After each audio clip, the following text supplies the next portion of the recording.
지난주에 이어서 오늘 예배에 관한 말씀을 전합니다. 오늘은 예배의 힘이라는 제목으로 말씀 전할 텐데요.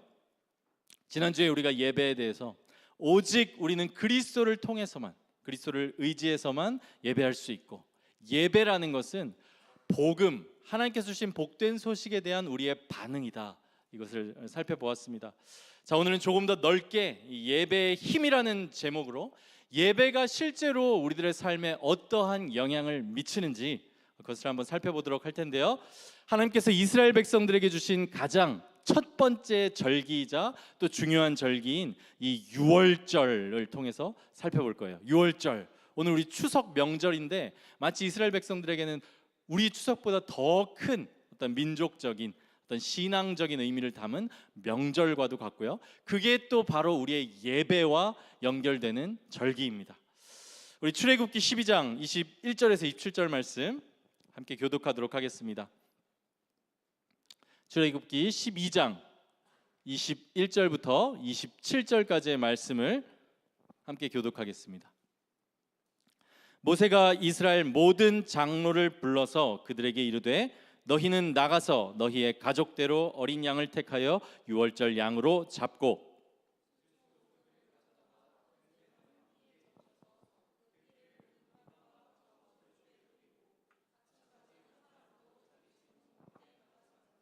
여호와께서 애굽 사람들에게 재앙을 내리려고 지나가실 때에 문 임방과 좌우 문설주의 피를 보시면 여호와께서 그 문을 넘으시고 멸하는 자에게 너희 집에 들어가서 너희를 치지 못하게 하실 것임이니라.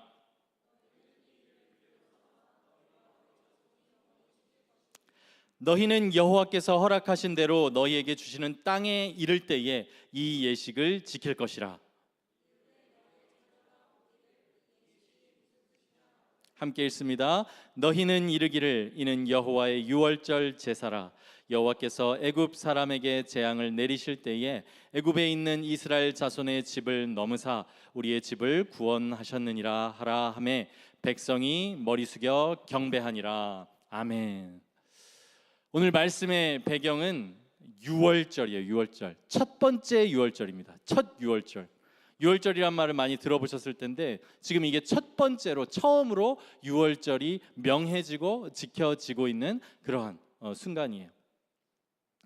이스라엘 백성들은 이제 하나님께서 모세를 통해 명령하신 대로 그 가족 수대로 어린 양을 잡아요. 그리고 죽이고 그것을 피를 또 문지방에 바르고 또 그 어린 양을 가족 수대로 잡아서 그것을 함께 먹습니다. 이렇게 함으로써 하나님의 죽음의 재앙이 이스라엘 백성들을 넘어가요. 유월이 바로 그 뜻이에요. 넘을 유, 건널 월. 그래서 Passover, 유월절이에요. 유월절이란 말이 심판이 면해지고 넘어가다, 이런 뜻이에요. 그래서 이제 재앙은 애굽에만 미치게 돼요. 이스라엘 백성들은 그 재앙을 넘어가고 애굽에만 미쳐요. 어린 양의 피가 발려지지 않은 애굽의 집안의 모든 큰 아들들이 다 죽어요. 큰 아들들이. 장자, 큰 아들이라는 것은 그 집을 대표하는 것이에요. 그래서 장자가 죽었다는 것은 그 집 전체가 심판받은 것과 같은 의미라는 거예요. 그러니까 애굽의 장자가 다 죽었다는 것은 애굽 전체가 심판을 받았다는 거예요. 여기서 이 어린 양의 피, 패스오버 하게 하시는 어린 양의 피는 우리가 잘 아는 것처럼 우리를 죄와 사망의 권세, 애굽으로 상징되는 그 죄와 사망의 권세에서 건져내신 우리 주 예수 그리스도의 보혈을 의미해요. 여기서 어린 양의 피, 바로 우리 주 예수 그리스도의 보혈이에요. 그리고 여러분, 이스라엘 백성들이라면 어땠겠어요? 지금 400년 동안 애굽에 있었어요. 그러니까 애굽이랑 이스라엘 백성들이랑 구별되어 있지가 않았던 거예요. 그냥 그들은 애굽의 노예였던 거예요. 이스라엘 백성이라는 어떤 정체성도 굉장히 희미해진 거예요. 물론 혈통적으로 이어지고 있지만 그런 상태예요. 근데 이 유월절 어린 양의 피를 통해서 거의 이스라엘 백성이 백성으로서, 민족으로서 사실 재탄생한 거나 마찬가지예요. 그 전까지는 족장들을 통해서 가족으로 이어졌잖아요. 근데 이제 민족이 되었는데 그 이스라엘 민족이 탄생한 게 바로 이 유월절을 시작으로 탄생을 하게 되는 거예요.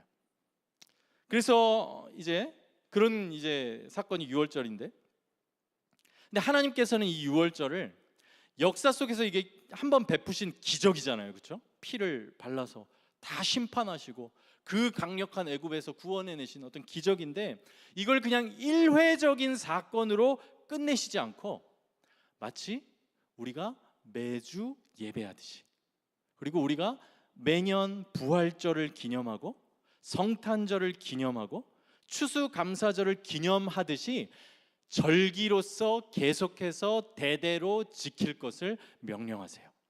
우리 한 번 더 한번 교독할 텐데요. 본문 24절에서 27절 말씀입니다. 한번 교독하겠습니다. 너희는 이 일을 규례로 삼아 너희와 너희 자손이 영원히 지킬 것이니,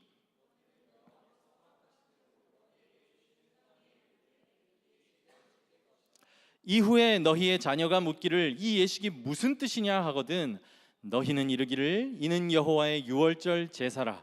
여호와께서 애굽 사람에게 재앙을 내리실 때에 애굽에 있는 이스라엘 자손의 집을 넘으사 우리의 집을 구원하셨느니라 하라 하매 백성이 머리 숙여 경배하니라. 보세요. 이렇게 하나님은 이 유월절을 그냥 한 번 딱 있는 기적으로 끝내시는 것이 아니라 대대로 지키라고 해요. 지금 이때는 아직 생각해 보시면 십계명도 없고요, 제사도 없고요, 율법도 없는 때예요. 아무것도 없어요. 아무것도 없는데 처음으로 구원해 내시면서 이제 이 유월절을 통해서 구원해 내는데 이 유월절 절기를 지켜라 이렇게 말씀하는 거예요. 이 유월절을 통해서 하나님의 구원을 계속 기억하게 하신 거예요. 하나님을 예배하게 하신 거예요. 그래서 이 유월절의 절기가 또 우리들의 예배와도 연결될 수 있는 거예요. 그리스도의 피, 하나님의 구원, 이것을 기억하는 것, 계속해서 행하여야 할 의무, 이것이 우리의 예배와 연결되는 것입니다. 그래서 오늘 말씀을 통해서 예배의 힘 두 가지를 살펴볼 텐데요. 먼저 첫째로 예배는 형성한다. 예배는 형성한다. 한번 따라해 볼까요? 예배는 형성한다. 네, 예배가 우리를 형성해 간다는 거예요. 무슨 말이냐면 예배가 우리의 정체성을 형성하고요, 또 중요한 게 우리가 뭘 사랑할지 그걸 형성해요. 우리 마음에. 그게 바로 예배라는 거예요. 하나님의 은혜를 찬송하기 위해 예배하지만 우리가 예배하는 행위 자체가 또한 우리에게 우리의 정체성과 우리의 사랑의 대상을 우리 안에 형성해 간다는 거예요. 예배에는 그런 힘이 있다는 거예요. 이게 오늘 본문에서 하나님께서 이스라엘 백성에게 대대로 유월절을 지키라고 명하신 이유기도 해요. 생각해 보세요. 이제 대대로 유월절 절기를 지키는데요, 그것을 경험하지 못하고 보지 못했던 세대들도 같이 지키게 해요. 그렇죠? 당연히 대대로 지키고 매년 지키니까 그런 이제 다음 세대들도 지키게 하는데, 실제로 그 첫 번째 유월절에 행했던 걸 그대로 행하는 거예요. 똑같이 식구들 수에 따라서 양을 잡고 양을 죽이고 피를 내고 피를 바르고 양을 먹고 이런 것들을 이제 행하는 것이에요. 이 유월절을 경험하지 않은 후손들이 부모에게 물어볼 거예요. 그렇죠? 이런 일을 왜 합니까? 왜 양을 잡고 왜 양고기를 먹고 또 이제 무교절까지 이어서 8일을 지켰는데 왜 이런 것들을 합니까? 라고 물어볼 거예요. 이렇게 물을 때 오늘 함께 다시 한번 교독한 것처럼 왜 이런 일을 해놨는지를 또 알려주라는 거예요. 하나님이 너희를 이렇게 구원하셨다. 이 유월절 어린 양의 피로 너희가 구원을 받았다. 그래서 너희가 이스라엘 백성이 되었다. 우리의 정체성이 그것이다. 이렇게 정체성을 형성하고 또 그거 우리를 구원하신 하나님에 대한 감사와 사랑을 그 안에 형성해 가는 게 우리의 예배고 또 유월절의 절기라는 거예요. 이것이 이제 절기일 뿐만 아니라 우리가 드리는 예배예요. 지금 여러분들이 드리는 예배라는 거예요. 예배가 우리를 이렇게 형성해 가요. 이 형성한다라는 표현은 사실 뭐 제 표현은 아니고 제임스 스미스라는 신학자가 한 표현인데, 이 형성한다라는 표현에서 강조되고 있는 게 뭐냐면 학습받는다, 교육된다 이게 아니고 형성한다라고 표현한다는 거예요. 무슨 말이냐면 우리는 그냥 뭐 이성적으로 배우고 외우고 뭐 그냥 머릿속에 넣어서 어떤 그런 마음이 생기는 그런 게 아니라 우리 안에 이 사랑이 형성된다는 거예요. 이성적으로만 배우고 이런 차원이 아니라 우리 안에 그 사랑이 형성된다는 의미에서 이 형성이라는 의미를 쓰고 있어요. 여러분 생각해 보면 사랑이라는 게 여러분 공부해서 되는 건 아니잖아요. 그렇죠? 막 웃으시는데 그렇죠? 공부한다고 어떤 걸 사랑하게 되진 않잖아요. 우리 가운데 그 사랑이 자리 잡고 어떤 경험을 통해서, 물론 거기에는 지식도 포함되지만 그런 모든 것들을 통해서 우리 안에 어떤 사랑이 형성된다는 거거든요. 예배가 이렇게 우리의 사랑과 정체성을 형성해 간다는 거예요. 자, 물론 우리는 뭐 이성적인 존재라고 이야기를 하지만 우리 안에는 생각해 보면 더 근본적으로 뭔가를 향한 사랑, 뭔가를 향한 갈망, 이런 것들이 있어요. 그래서 인간은 근본적으로 사랑하는 존재예요. 사랑하는 존재. 인간이란 존재는 그저 생각하는 존재가 아니라, 그저 이성이 있는 존재가 아니라 사랑하는 존재라는 거죠. 인간이라는 게 근본적으로. 우리는 우리 마음에서 실제로 뭔가를 향해요. 배우기 전에 내가 이게 좋아요. 내 마음이 여길 향해요. 그렇죠? 좋아하고 사랑해요. 그러니까 인간이라는 존재가 그런 존재라는 거예요. 인간이라는 존재에게 이렇게 방향성, 지향성, 뭔가를 좋아하고 뭔가를 향하게 되는 그 마음이 있다는 거예요. 성경은 이것이 인간 안에 있는 어떤 영원함을 향한 갈급함 때문이라고 말씀해요. 우리 안에 하나님의 자리가 있는 거죠. 영원한 걸 사모하는 하나님의 자리가 있는 거예요. 전도서 3장 11절에서는 이렇게 말씀합니다. 하나님께서 사람들에게 영원을 사모하는 마음을 주셨느니라. 이 말씀 정말 공감 가지 않나요? 여러분 마음속에 어떤 그런 갈급함 같은 것들이 있잖아요. 그래서 어떤 걸 찾잖아요. 근데 그게 또 내 마음을 다 채워주진 못하잖아요. 어떤 이런 것들이 우리 마음에 우리가 사랑하는 존재이고 그 사랑을 향한 갈급함, 어떤 대상을 향한 그런 방향성, 지향성, 이런 게 있다는 거죠. 그리고 존 칼빈이라는 신학자, 우리 개신교의 신학이 이분의 신학의 기초 위에 서 있다고 해도 과언이 아닌데, 이분께서도 sensus divinitatis 해서 sense of divinity, 그러니까 신에 대한 감각이라는 말로 이런 제가 말씀드린 부분을 표현했던 거예요. 사람 마음에는 이게 있다는 거예요. 영원을 사모하는 마음, 절대자를 향한 어떤 갈망, 절대적인 것을 향한 어떤 추구와 갈망 같은 것들이 있다는 것이죠. 이게 인간이라는 거예요. 우리 안에도 있고요. 또 믿지 않는 사람들 안에도 있어요. 뭔가를 사랑하며 살아가요. 그거는 뭐 변하지 않고 다 똑같은데 다른 것이 있고, 또 우리가 성도라면 달라야 할 것이 있는데, 그건 뭐냐면 바로 무엇을 사랑할 것인가. 이 방향성의 문제예요. 사랑의 대상의 문제. 그러니까 누구나 사랑해요. 누구나 사랑하며 살아간다는 거예요. 인간이란 존재는 사랑하는 존재여서. 근데 누구를, 무엇을 사랑하는지는 다 다르다는 거예요. 그 방향성이 다른 거예요. 우리 안에는 이 사랑의 펌프, 계속 뭔가를 사랑하게 만드는 이 사랑의 펌프가 있는데 그것이 어디를 향해 가는지는 다 다르다는 거예요. 그리고 그것을 형성하는 것이, 이 우리의 사랑을 형성하는 게 바로 우리의 예배라는 거예요. 예배. 우리가 누구를 사랑할 것인가, 무엇을 사랑할 것인가, 이걸 형성해 가는 게 바로 우리의 예배라는 거예요. 여러분, 이렇게 우리가 참 예배가 중요해요. 계속해서 9월에 이제 예배라는 주제를 가지고 말씀을 드리고 있고, 오늘도 예배에 대해서 왜 이런 말씀 드리겠어요? 예배 잘 드리라고 드리는 말씀일 거잖아요. 그렇죠? 우리가 형성한다. 근데 왜 그렇게 우리가 또 예배에 어떻게 보면 목숨 걸고 이 자리를 지켜야 되고 이 자리를 참 소중하게 여기면 나와야 하냐? 그 우리를 둘러싼 환경이 있기 때문인데요. 이걸 기억하세요. 아까 예배가 우리를 형성한다고 했죠. 바로 세상도 우리를 형성하기 때문이에요. 세상도 우리를 형성해요. 세상이 우리를 뭔가를 사랑하게 만들어요. 세상이 어떤 대상을 바라보게 만들어요. 어떤 가치 있다고 여기면서 우리에게 계속 영향을 줘요.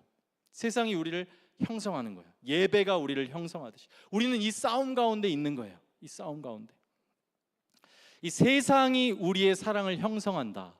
이거 설명을 어떻게 드릴까 생각하다가 저는 한 가지 축구장이 떠올랐어요. 축구장. 왜 축구장을 떠올랐지 이렇게 생각하실 수도 있는데, 저는 뭐 잘하지는 못하지만 축구를 좋아해요. 축구 좋아하시는 형제님들도 계실 텐데, 여러분 또래일 때 이제 축구도 많이 봤고 2002년 월드컵 세대예요. 네. 그때 제가 고등학생이었어요. 그래서 너무 막 그 장면만 보면 지금도 막 너무 기뻐요. 신나고. 어쨌든 그런데, 그래서 저도 축구를 즐겨 봤었거든요. 지금은 이제 시간 없어서 못 보는데, 근데 유럽에서 축구가 인기가 많잖아요. 유럽 축구를 보면 이 축구가 거의 그 사람들의 종교라고 해도 이게 진짜 지나치지가 않아요. 축구가 거의 종교예요. 그러니까 과장이 아니에요.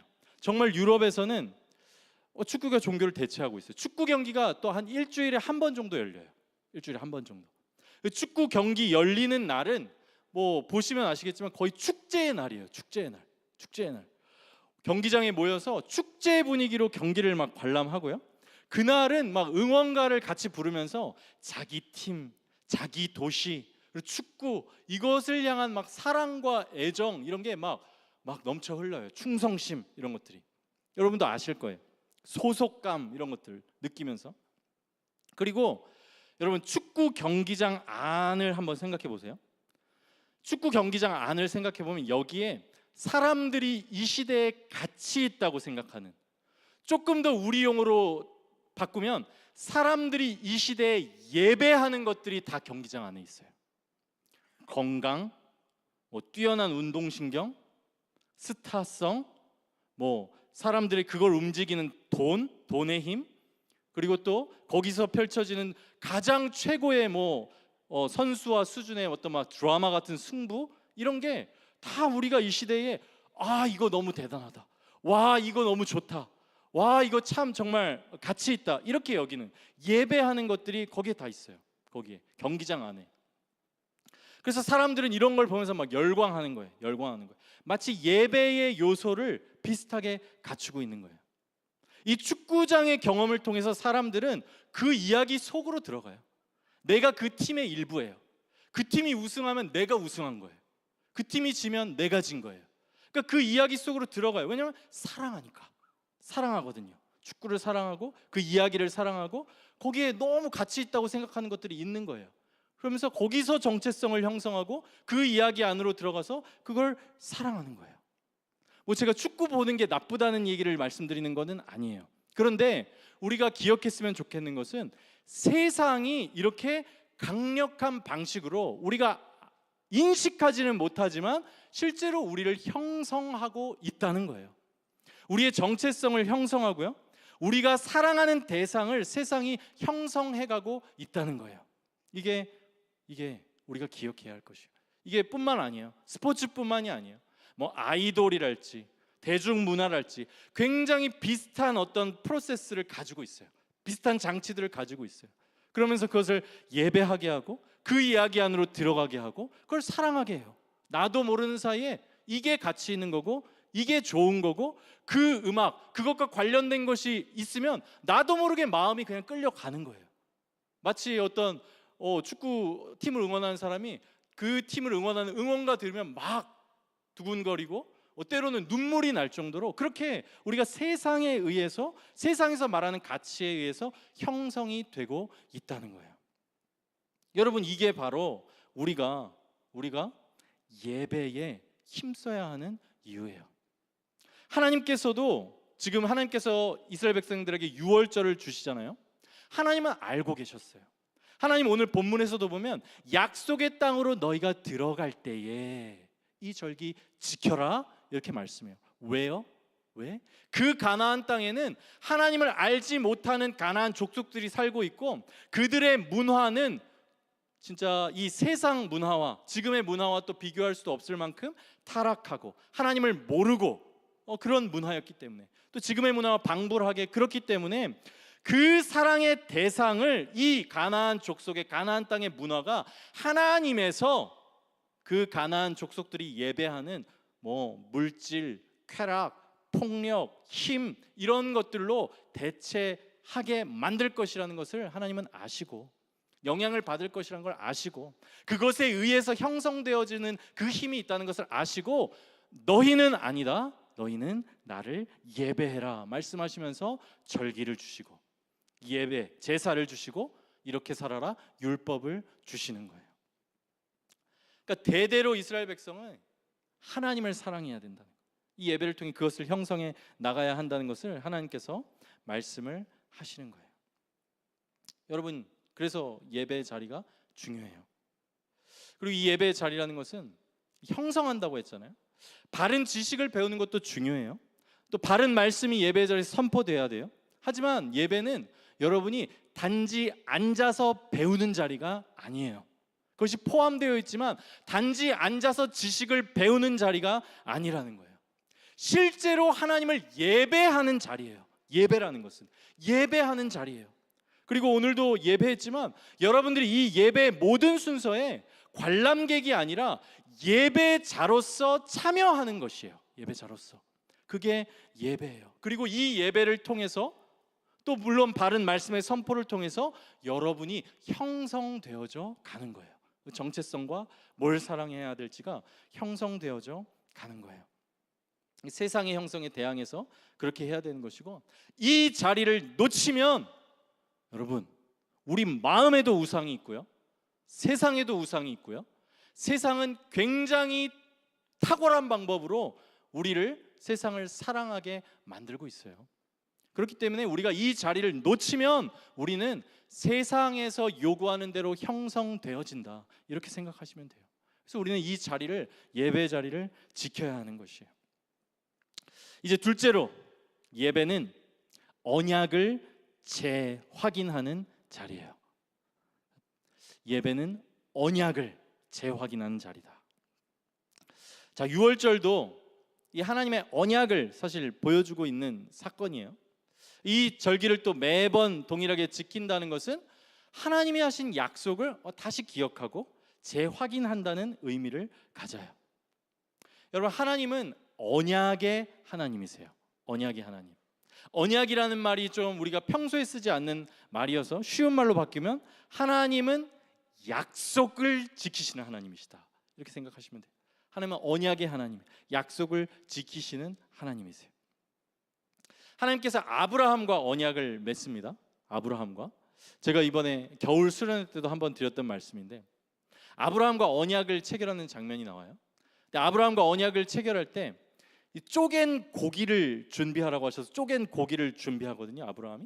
그래서 아브라함이 쪼갠 고기를 사이에 이제 두고 하나님과 언약을 체결하는데, 이 쪼갠 고기를 두는 그 의미는 뭐냐면, 고대에서 언약 체결할 때 약속을 깨트리는 자는 이 쪼갠 고기처럼 된다가 바로 이 쪼갠 고기를 놓는 것의 의미예요.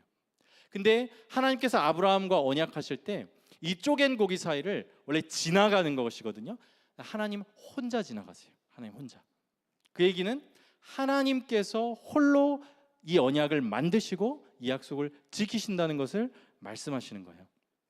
근데 이렇게 언약을 지키시겠다고 약속하시는 약속의 하나님께서 이렇게 말씀하시는데요, 아브라함과 언약을 맺을 때 창세기 15장 13절에서 17절이에요.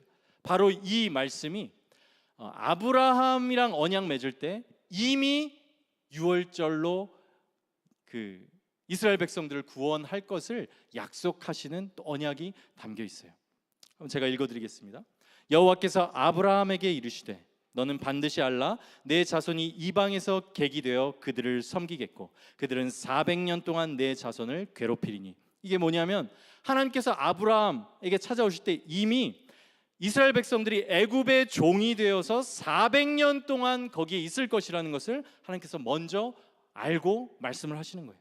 14절, 그들이 섬기는 나라를 내가 징벌할지며 그 후에 내 자손이 큰 재물을 이끌고 나오리라. 너는 장수하다가 평안히 조상에게로 돌아가 장사될 것이요 내 자손은 4대 만에 이 땅으로 돌아오리니 이는 아모리 족속의 죄악이 가득 차지 아니함이니라 하시더니, 해가 져서 어두울 때에 연기 나는 화로가 보이며 타는 횃불이 쪼갠 고기 사이로 지나더라. 하나님께서 타는 횃불로 오셔서 쪼갠 고기 사이로 홀로 지나가시는 것이고, 이미 400년 전에 아브라함과 언약하실 때 그 아브라함의 자손이 민족을 이루게 되고 또 그 민족이 4대 만에 애굽에서부터 구원받아서 이 약속의 땅 가나안으로 돌아올 것이라는 것을 이미 그때 언약하시고 약속하시는 거예요. 여러분, 하나님은 이렇게 크신 분이고요, 하나님의 약속은 반드시 이루어지는 그런 언약의 하나님이에요. 하나님께서 주신 이 지금 말씀이, 아브라함에게 주신 말씀이 이 출애굽 사건을 미리 말씀하고 있는 거예요. 아브라함 때 이미 400년 후의 일을 하나님께서는 약속을 하신 것이요, 그리고 하나님께서 아브라함에게 주셨던 언약, 이 쪼갠 고기 사이로 지나가면서 내가 죽더라도 너와의 약속을 지킬 것이다, 이 약속이 바로 유월절 어린 양으로 이어지는 것이고, 유월절 그 어린 양이 대신 죽고 그 심판이 패스 오버 넘어가는 것이잖아요. 그 하나님의 아브라함과 맺었던 그 약속이 유월절 어린 양의 그 언약으로 이어지고, 또 모세의 율법으로 이어지고, 다윗의 언약으로 이어져서 마침내 그 어린 양이 예표하는 우리 주 예수 그리스도의 십자가의 언약으로 완성되게 되고, 그 언약을 통해서 하나님께서는 이 약속을 완벽하게 완전하게 지키시는 거예요. 그리고 이 언약이 그래서 바로 우리에게 주신 언약이 되는 것이에요. 이 예수 그리스도의 십자가 안에서 아브라함에게 주셨던 언약이 우리의 언약이 되고, 유월절 어린 양의 언약이 우리의 언약이 되는 거예요. 왜냐하면 그것이 예수 그리스도의 십자가를 통해서 완성되기 때문에. 그래서 고린도후서 1장 20절에서 이렇게 말씀해요. 하나님의 약속은, 하나님께서 하신 모든 성경의 약속은 얼마든지 그리스도 안에서 예가 되니, 그 약속이 그리스도 안에서 다 이루어진다는 것이요, 그런즉 그로 말미암아 우리가 아멘하여 하나님께 영광을 돌리게 되느니라. 이 그리스도를 통해 맺은 언약, 십자가를 통해 맺은 언약을 여러분 다시 기억하고 재확인하는 것이 우리의 절기, 지금 유월절 절기고, 또 지금 우리의 예배예요. 예수 그리스도의 그 십자가의 언약을 다시 확인하는 거예요. 재확인하는 거예요.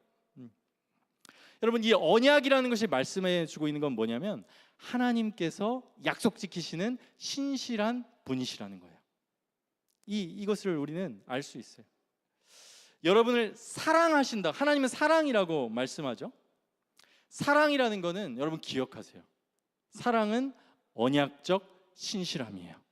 한번 따라해 볼까요? 사랑은 언약적 신실함이다.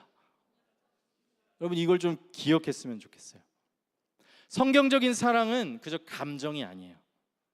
불타올랐다가 식는, 흔히 호르몬 때문이라고 얘기하고 몇 달, 몇 년 후에 그냥 지나가는 그런 사랑은 성경적인 사랑이 아닙니다. 성경에서 말씀하는 사랑은 언약적 신실함이에요. 더 쉽게 표현하면 약속을 지키는 거예요. 우리 결혼할 때 하는 게 이거예요. 약속하는 거예요. 그 약속 지키는 게 사랑이에요. 그게 언약적 신실함이에요. 약속을 지키는 거고, 또 더 와닿게 표현하면 책임을 지는 거예요. 이게 사랑이에요.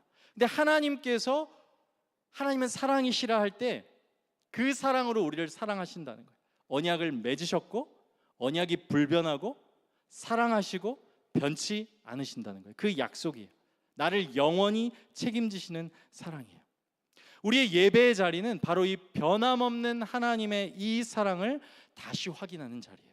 그분의 신실하심을 다시 기억하고 재확인하는 자리예요. 우리가 이 사랑을 확신할 수 있는 것은 예수 그리스도의 십자가 때문이에요. 유월절 어린 양 때문이에요. 유월절 어린 양이 되셔서 피 흘려서 죽으시고 우리의 죄값을 다 치르시고 지금 우리와 함께 하시는 그 예수 그리스도, 그 예수 그리스도의 십자가를 바라볼 때 그 언약이 불변하다는 것을 우리가 믿고 다시 확인하고 우리가 그 언약을 신뢰할 수 있는 것이에요. 이 언약을 재확인할 때 우리 안에 일어나는 일이 다시 시작할 힘을 얻는 거예요. 다시 시작할 힘. 여러분, 이번 일주일을 어떻게 보내셨어요? 일주일이란 기간이 참 길다면 길고 짧다면 짧은 시간인데, 참 우리 일주일이란 기간 안에도 이런 많은 감정적인 기복과 또 이런 사이클을 경험하죠. 힘들 때도 있고 좋을 때도 있고. 근데 한 주간 우리 마음에서 얼마나 많은 일들이 일어나는지 몰라요. 그렇죠? 저도 그래요. 저도 어떤 날은 감사하고 기쁘고 어떤 날은 참 힘들고 우울하고 이렇단 말이에요. 우리의 모습이 한 주간 살다 보면, 그리고 꼭 그렇지 않아요? 늘 위기가 찾아오잖아요. 그렇죠? 마음을 흔들 위기가 한 일주일에 뭐 한두 번 정도는 찾아오지 않나요? 저는 아이들 통해서 오기도 하고 뭐 할 일이 많다고 생각돼서 오기도 하고 막 찾아온단 말이에요. 그리고 그런 때 막 영적인 전쟁도 있고 우리 삶의 갈등도 있고, 그리고 사실은 우리가 그런 순간들 통해서 죄도 짓죠. 알고도 짓고요, 또 모르고도 짓고요. 이 연약함 투성이에 이제 나를 발견하는 것이 우리들의 일주일의 삶이에요. 그럴 때마다 마귀는 우리를 정죄합니다. 정죄해요. 네가 그러고도 믿는 사람이냐? 네 믿음이 참된 거냐? 네가 이런 상태로 하나님을 예배할 수 있냐? 하나님이 널 사랑하신다면 이런 일이 왜 생기냐? 이러면서 우리를 정죄하기도 하고 하나님의 사랑을 의심하게 만드는 것이 우리 일상 가운데, 일주일 가운데 늘 있는 일이에요. 늘 있는 일. 그러나 감사하게도 하나님께서는 우리의 연약함을 아세요. 그래서 절기를 주셨고 안식일을 주셨어요.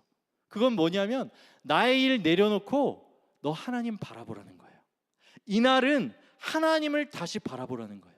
그 약속을 다시 기억하고 재확인하라는 거예요. 그리고 그 주의 날에 우리에게는 예배를 주셨어요. 이 예배는 물론 이제 하나님께 우리가 드리는 예배예요. 우리가 뭔가를 얻기 위해 드리는 예배가 아니에요.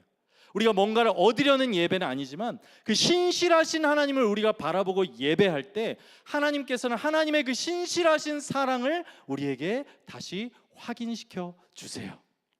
로마서 8장 38절에 39절 말씀 한번 함께 읽을 텐데요. 여러분, 이 사랑이 여러분이 다시 한번 붙들어야 하고 우리가 확신할 수 있는 사랑이라는 것을, 하나님의 사랑이라는 것을 여러분 믿으시기 바랍니다. 한번 함께 읽겠습니다. 시작. 내가 확신하노니 사망이나 생명이나 천사들이나 권세자들이나 현재일이나 장래일이나 능력이나 높음이나 깊음이나 다른 어떤 피조물이라도 우리를 우리 주 그리스도 예수 안에 있는 하나님의 사랑에서 끊을 수 없으리라. 아멘이십니까 여러분? 여러분, 이것을 매번 예배를 통해 확인하세요. 우리의 삶은 흔들릴 거예요. 우리의 마음은 흔들릴 거예요. 힘든 일이 있을 거예요. 마귀는 여러분을 참소할 거예요. 그러나 우리는 예배 때에 지난주 말씀드린 것처럼 오직 예수 그리스도의 보혈을 힘입어 예배하는 것이며 그 복음 때문에 예배할 수 있으며 또한 그 예배를 통해 우리는 영원하신 하나님의 언약을 다시 확인하는 것이에요. 그 하나님은 아브라함을 통해서 언약하신 하나님이시고 400년 전에 이미 구원을 예언하신 약속하신 하나님이시고 그것을 어린 양 예수 그리스도를 통해서, 유월절 어린 양을 통해서뿐 아니라 예수 그리스도를 통해서 이루신 그 변함없는 사랑을 십자가를 통해서 우리에게 보여주신, 확신할 수 있도록 성경에 새겨주신 하나님이세요. 여러분, 그것을 믿으시고 이걸 항상 기억하시고 예배에 나오시는 거예요. 예배 때는 그래서 다시 시작하는 거예요.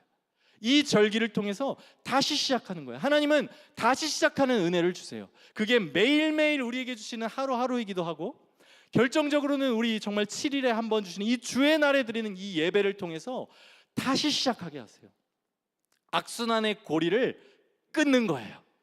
주의 날 예배 드리는 가운데 우울함을 끊어내는 거예요. 정말 쓸데없는 걱정들을 끊어내는 거예요.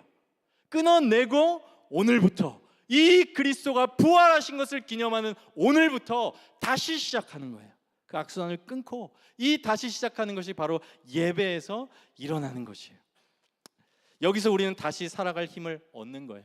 하나님의 사랑을 확신하고 이제 마귀의 음성을 던져버리고 나를 의인이라 부르시고 나를 사랑한다 말씀하시고 나를 그 언약적 신실함이라고 했잖아요.